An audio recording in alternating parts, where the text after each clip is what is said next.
For so many people, it's an exciting time to be able to get back to some of the fun things that we like to do. And I don't know about you, Tyler, but one of the coolest places, and it really is a gym for all of us here in Metro Detroit, is to go to the Detroit Museum. I mean, it just, like, you get lost in history.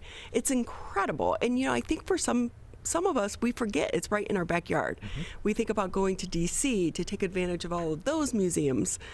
But why not just take a trip? Is it up Woodward? Down Woodward? Yeah. Up Woodward. It's somewhere.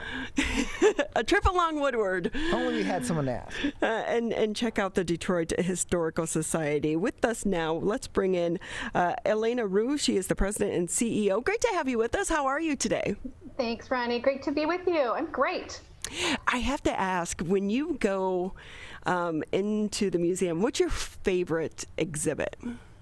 Oh my gosh, it's like picking a favorite kid, and I have 6 of them, so that's a lot. We won't tell.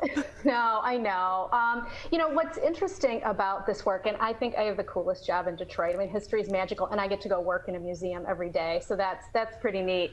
You know, the exhibits that we have just run the gamut from very serious to really kind of whimsical and lighthearted. One of my favorite exhibitions that we've had lately is about Detroit's brewing heritage. Which is, people don't know, you know, how Detroit was really on the map for, you know, brewing in the U.S. And, you know, stories of Stroh's, of course, but there are a lot of other players there. So, you know, that's one that's more lighthearted. We probably right now, though, my favorite exhibition is called Boomtown, and it tells the story of Detroit in the 1920s. And, you know, so often museums cover the story of the, you know, the big business moguls and the icons. And we've taken a different approach to this exhibit, and it focuses on stories of 20 people who were like the everyman in Detroit. I love that. So from all walks of life, from all ethnic backgrounds, all parts of the city, and different businesses and different things that they did. And so that's that right now is really cool, but we have some neat stuff coming up in the future too, I know we're going to talk about. So when you're putting together an exhibit like that, where do you find your items and your stories to showcase? Well, actually, at the Detroit Historical Society, people don't really know this, we're kind of the umbrella organization. We actually oversee 2 museums, the Detroit Historical Museum in Midtown Detroit in the Cultural District, and also the Dawson Great Lakes Museum on Belle Isle that covers the Great Lakes maritime story. But we are the caretakers of Detroit's artifacts, and we have over 250,000 artifacts important to the city of Detroit that are stored very carefully in a warehouse at historic Fort Wayne. And at any given time, only about 5% of the artifacts that we have are on display, which is why we rotate our exhibit so much, because we have so much cool stuff to get out there. And people bring us stuff all the time, new things that, you know, oftentimes we're able to accession, is what it's called, into our collection and have it be part of Detroit's history forever. I'm thinking what it was like the first time you were able to walk into the storage and just see all of that history. It is amazing. Well, you'll have to come down sometime and see it. It's one of these hidden gems. It's tucked back and you know, certainly quite secure because these artifacts are so important. And it isn't. We don't have an area really that's open to the public, but we do sometimes do behind the scenes tours. But I was amazed and actually quite moved by the variety of things that we have. And one of the first things that I did is went to one of the old polk directories that are in our library area, and looked up my grandparents and where they lived in the early 1900s. And so seeing them there, their names, you know, was really magical. I mean, that's the word I use all the time. It's so magical. And Detroit has such a rich history.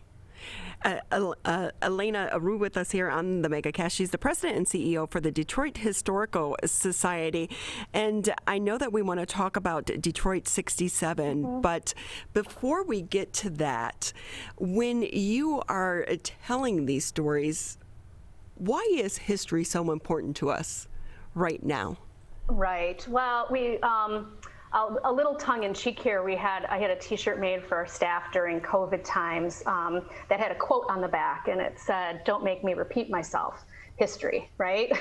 And I mean, that's really, so that's, that's a lighthearted thing, but it's true. I mean, if you think recently, it was 100 years ago that Detroit, in the whole United States was, part of the pandemic of 1918. And did we learn from that? I'm not sure. But we take our role very seriously of using history to educate people and have them think about the future, the present and the future, in our city and in their own lives and their own businesses. So one of the things we're doing right now related to the coronavirus is collecting contemporary artifacts. And it's something that all of our team members do on a regular basis, like, the hand sanitizers that the distilleries flipped over to making, and, certain masks that were given out, and flyers so you could get vaccinated at Ford Field, things like that, in 50 or 100 years, what will people want to see? What'll help tell the story for future generations? And that's why it's important. It really is fascinating to try to think about it through the lens of history. Mm-hmm. And it changes how you view things as well. It does, absolutely. Much of what we do is educate. We tell the story of Detroit's founding. And, in pre-pandemic times, we had every third grader from Detroit Public Schools come through to learn how Detroit was founded and the story of Michigan and Cadillac coming and beaver trading and all of that, but really how Detroit became the city that it is today. And we also, one of our new taglines is Detroit starts here. And what we mean by that is that we think that whether you're a lifelong Detroiter or you're here vacationing, that every pilgrimage to our city should begin with a trip to the Detroit Historical Museum so that you have context for everything else you'll experience. So tell us more about Detroit 67 Perspectives. Sure. Well, I think a lot of people have heard about this. Back in 2017, we had really an unparalleled opportunity for Detroit and really for our region with the 50-year commemoration of the tumultuous summer of 1967. The Historical Society, this was before I got there. I've only been there 3 years, but the board and the staff and volunteers really looked at,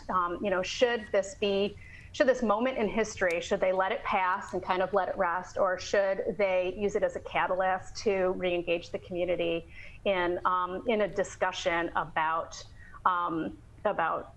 racial justice and what happened then and has it really changed now? So the Historical Society created an exhibit and really a full-blown community program called Detroit 67, Looking Back to Move Forward. And it actually covered about a 150-year time span because it went way back to 1917 and looked at, what had to happen through the course of history leading up to the uprising in 1967. It didn't just happen one day, right? There are a lot of things that happened with housing, with jobs, everything that affected, the racial, disturbance that there was then. So so this exhibition launched. It was very, very successful. We won national and international acclaim for it. The exhibit itself is still open. It was actually scheduled when it opened in 2017 to sunset this past year. But we decided it has been so important to the city, to our institution, of course, but to the city as a whole, to be able to tell this story in such a thoughtful and thought-provoking way that we have decided to make it a permanent exhibition. And we are naming it in memory of the project director, Marlo Stoudemire, who passed on March 25th of 2020 from COVID. We really miss him, and it's just impossible for us to think about the museum going forward without this exhibit in it. So is the museum open to the public right now? It is, yeah. So we were only closed for a short bit from March 13th when everybody shut down until July 10th, and we reopened in concert with the other cultural institutions in the Midtown District, so the DIA and the Wright and the Science Center, Scarab Club, all of our good partners there. So we collaborated on our reopening sanitation efforts and figured out, how we could communicate and bring people in. So we're starting to get back to feeling normal. We reopened our doors in July and hardly anybody was coming. When you think about last summer, we still weren't really doing anything. But we were open, and we kind of kept a skeleton crew, and visitors would come in, and we had all the protocols in place, which most of them still exist, just kind of following the state guidelines. But that's kind of the main point I was excited to make today, is just please come see us. We missed having people. We have so many new things that are happening. And if you haven't been in a long time, or if you haven't been ever, we really invite people to come and visit and learn more about our city. I think about the museums as well throughout the pandemic, and you mentioned cleaning. Mm-hmm. Were you faced with unique challenges when it came to cleaning because you didn't want to damage some of the artifacts that you have there? Well, some things we removed, honestly, because it just made sense. Some of them to preserve the artifact, but mostly just we have some high touch areas, especially at the Dawson Great Lakes Museum. We had cool things for kids to build and knots to tie and all. Of course, we didn't want any of our kids touching anything. So we did remove some exhibitions. It was more for public safety. And again, it was really helpful. We worked with Midtown Detroit Inc. in their leadership as really a cohort of institutions there in Midtown. There were 12 of us that worked together along with the universities and got great guidance from the National Sanitation Foundation. And so they helped us figure all that out, and we got their stamp of approval. And, it's been going well, but we appreciated that support. So I know that part of the funding comes through memberships. Are they up or are they down right now? Well, they're up, actually, and I just have to thank all of our members, old and new. We certainly understood, and we still do during this time, that really, social service issues have to be the top funding priority for everybody. There are still people that don't have jobs, and you think about it, we're not providing those life-saving services. But I think that when things started to get back to normal, and we all had been holed up for such a while, people really craved the opportunity, like you said in your intro, Ronnie, to just go out and see something, just go somewhere that you knew was safe. And we know that museums are one of the most trusted institutions in the world because we deal in facts. And so I think people trusted that we also would, do the right thing as far as cleanliness and all of that. So, so far so good. And so what are the hours that you're open to the public? We are open Thursday, Friday, Saturday, 10 to 5, and Sunday, 1 to 5. And the Dawson Great Lakes Museum on Belle Isle is open Friday, Saturday, and Sunday, 10 to 5. So do people, I know some organizations are having people buy tickets online prior to coming to try to minimize crowds? Sure. Yeah. So we certainly are still doing that, but it's not required. We were allocating time slots previously, and now we don't feel that that's necessary with everything being opened up. So we've loosened that restriction, but people are still welcome and encouraged to make their reservations online. But it would be for a whole day, whatever time you could show up. This would be so cool to make it part of a Detroit trip where maybe you rent bikes, and you do the DeQuinder Cut, and then you come back and you do something at the museum, and then you go to another place. Make it part of that experience. It's so true. Well, we're right on the queue line. We have a MOGO station right in front of the museum. So there's a lot happening, and folks will start to hear a lot more about the Detroit Square project, which is, we're going to create a new cultural district in Midtown Detroit with our, 12 cultural and education institutions there. And I'm excited about that because it will be, an opportunity for us to collaborate a lot more and to share marketing, to share programming, to share a parking app and wayfinding and things like that. So that it'll feel a lot easier, in the future. But we have our own parking right at the Historical Society, and from there, that could be your launch point. You could just hop on the queue line. I don't think it's up and running yet, but soon. And head down and enjoy the rest of the city. But you have bicycles right there. So, we do, hop on a bicycle, go to Eastern Market. take the DeQuinder Absolutely. cut, enjoy some Right. restaurants. There's your entire day right there. It's such a great city. It is, where it's been really fun to see people coming back. And I don't know if you've been down there one of these, when it hasn't been raining on a weekend. I mean, everybody's out. It's such a great energy in the city right now. And I think it's also good to go during the week, during the day, because, it's not so crowded in Exactly. Detroit like it used to be. I know that people are starting to come back in the offices. They're starting to reopen, but take advantage of, Yep. not having the big crowds around you. Yeah. Thursday and Friday, you'll have the museum pretty much to yourself, and we'd be happy to show you around. That's awesome, because then you get to talk to, the staff members that really bring the history to life, because They I feel do. like people that work in the museums, they always have those tidbits of knowledge that make it so much more exciting. Well, every person that does tours or works with the public on the floor with us has different stories. And so, I like to spend time when I'm in the museum following a different docent around, and I always learn new things. It's endless. What a fun job you have. Thank you. I think so too. Again, we're talking with Elana Rugh. She's the president and CEO for the Detroit Historical Society. And can I ask, what is the cost for the museum right now?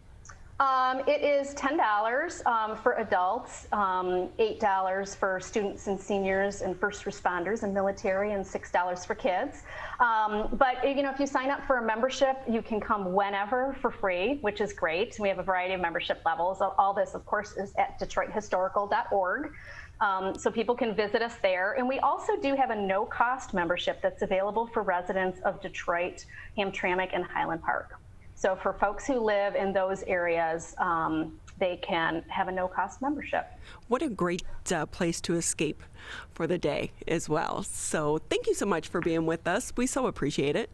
Well, it's been a lot of fun. We have some other cool things coming up. This Saturday, we open Exiled to Motown, the story of Japanese Americans in Detroit, which is phenomenal.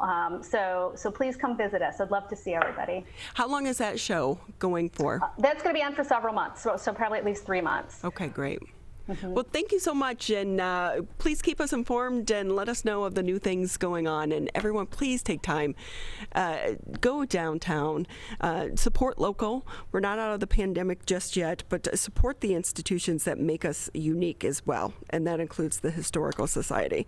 Great to have you with us. You too. Let me know when you're coming down to visit.